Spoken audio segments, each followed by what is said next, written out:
Hey, what's up? It is Baby DjGoHam. Today we got 55 mods on the testing list, and we got 12 modders to talk about. Today's kind of a big day.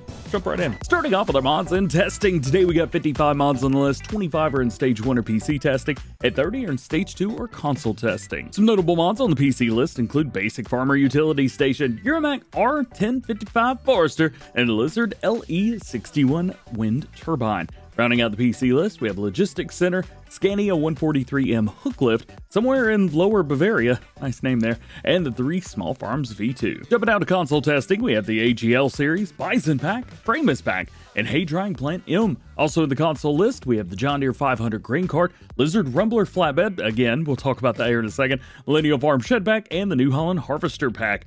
Rounding out the list, we have Orchard Greenhouses, Reaper 2000 Harvester, Abandoned Marshes, and Vegetable Warehouse Pack. With all that being said, we still have 120 mods sitting waiting to be tested, and the current average waiting time to newly submitted mods is about 6 work days. Jumping over to Modder News, and we got Face Cam. Recently, a map Pallegney was released from MA7 Studio, aka My7 Farmer. This is actually a really popular map, however, it was removed because there was a wall being used that they didn't have permission for. Well, this has been fixed up and has been resubmitted and passed testing, went through, and it's out now. So if you guys wanted to play on it but you missed out, you can download it now. Next, let's talk about Caston 18 and their Lizard Rumbler. You may know that this has been on and off the testing list and on and off the mod hub quite a bit over the past month or so. But last week it was released yet again. However, it was removed for a third time due to an exhaust tip, which was actually used on the Giants van back in Farming Simulator. Was it 15, 17, something like that?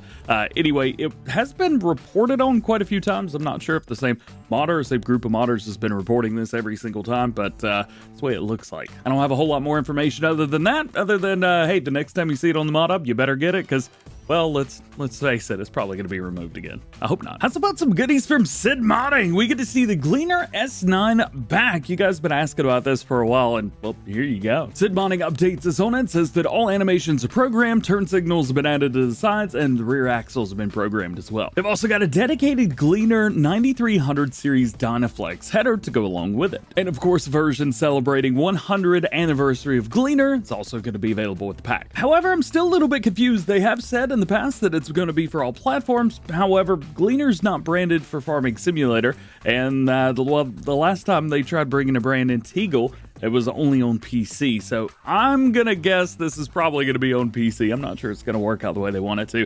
I want it to be for all platforms. I just don't see it going that way. Here's a fun one for you. Dense Modding is gonna be updating their 9RX series for all platforms. There's a ton of options here. I'm not gonna read all of them out to you. You can check out Dense Modding, link down below if you want to see the full changelog for this, but basically they've got a new model for the GS2630 GPS monitor. There's a lot of stuff for GPS and monitor stuff in here. There's also Carl Farms K9 dozer blade. We got a new license plate holder as well as some light fixes. There's also new animations, new stitching on the leather on the inside, which is pretty cool. Mod description updated, of course, as always, and they reduced the file size somehow. I don't know how they did it. For those of you that have been asking for a fix on the F350, well, it looks like here we are, a year and a half later. Agritono is finally working on the update and has a little bit of a changelog for us. They say, of course, they've added the short chassis with single cab, new rims, and another tire option, as well as some bug fixes, and they've almost doubled the braking power since the first version came out, which is a good thing. And they're also planning a remake. There were some things they wanted to do that they couldn't do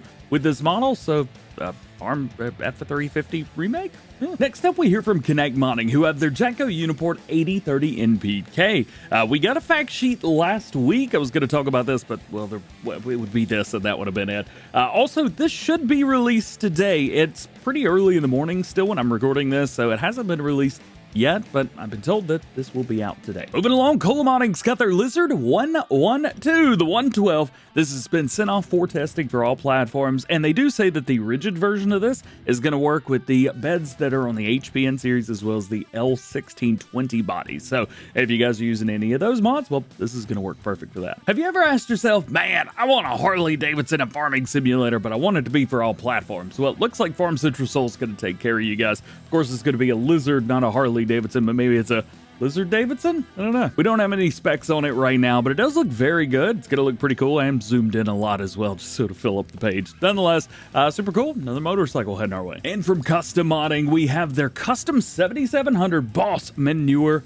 tank. This has been sent off for testing for all platforms, and they do say in the next post we should see some specs. So hopefully Wednesday or Friday this week we'll be able to see some more specifications for this. Maybe a first look. And don't forget, they also sent off their Steiger 715 wheeled version as well as the John Deere 9R last week for testing. So now that's 3 big mods with Giants waiting testing for all platforms. Next up, Hispano Modding shows off the premium 60-foot. These are going to be Lizard branded for all platforms, and if you guys are on PC, they're going to be branded as Legacy. However, he does say that it might be for Farm Sim 22, it may be for whatever's coming next if we get another game this year, or maybe later on down the line. So we don't actually know when this is going to be released or when they're going to be put together. However, we just know it's a mod that he's working on. Included, we're going to have a 25-foot or 7.6 meter, 9.2, 10.7, 12.2, 13.7, 15.3, 16.8, and 18.3, aka the 60-foot. We got some big headers heading our way. Something else pretty big is the Annaburger HTS 3106 from HR Force. This is also with Giants right now waiting testing for all platforms and hopefully will be released soon. Their stuff normally goes through quickly. As with all their mods, we've got a ton of customization options as well as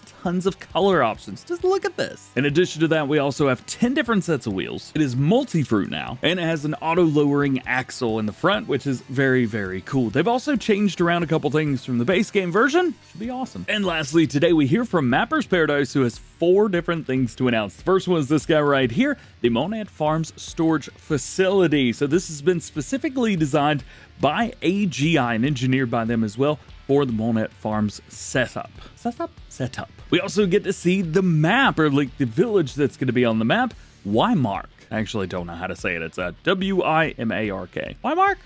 I don't know. They say that they're nearly there on the map, and hopefully will be uploading in the next week for all platforms. Additionally, we get to see the workshop on here. This kind of looks like the other Monette shed that we got, but it is a little bit different in certain areas, and it actually looks a little bit bigger too. It's gonna be insane. And we got some new crops with production as well. We have seeds for wheat, Durham seeds, which has Durham wheat, which is gonna be a new crop on here, as well as barley seeds, peas, and lentils. If I take my face away, we can see the different inputs on the top right for wheat, herbicide, liquid fertilizer, Durham wheat, barley, peas, and lentils, and then we have our outputs there, so we'll be able to make our own seeds, because after all, there's a seed facility on the map. So here you go, and here I go, jumping into the segue to the outro. Just like every episode of Farm Sim News, links to everything we talked about today can be found in the description.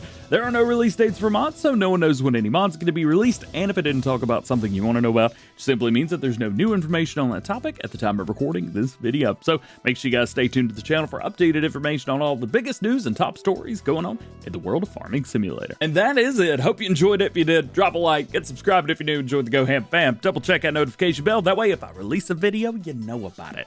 All being said, just hope you have a great day. Happy Monday, and we will see you later. Peace.